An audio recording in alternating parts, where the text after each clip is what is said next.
call from my uncle in the summer of 2005. My oldest brother got a phone call from our uncle who lives in another country. You might say that's not really that odd, but my brother had strayed away from our family long before that, when he turned 18 to be exact.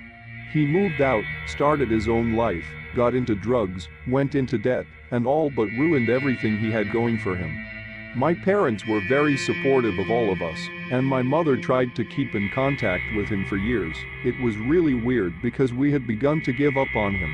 He wouldn't answer our calls, and although we kept in touch with our cousins when they moved out of the U.S., we never really discussed my older brother's life. So you can imagine our shock when he suddenly came home as if he was a different person. He was smiling when he came up the stairs, hugged and kissed my mom, and hugged my other older brother, my older sister and me, and then he told us what happened.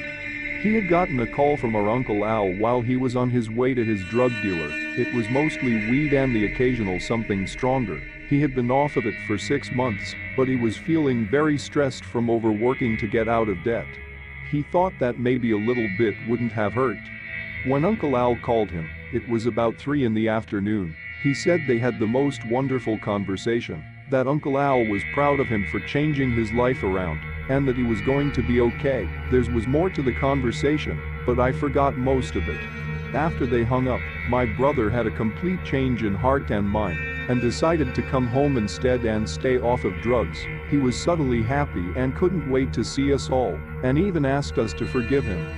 We were all happy for him, and my mom was thinking about calling Uncle Al to talk to him about it, when suddenly my dad came home, crying. I had never seen my dad cry before in my entire life, so this was really scary to see him like that. He then told us that Aunt Mary called him in a panic, and that Uncle Al died in a terrible car accident early that morning on his way to work. My older brother showed us the call at around 3 p.m. from my uncle's number, and my aunt later confirmed that the phone was destroyed in the accident. His car was literally crunched like a tin can.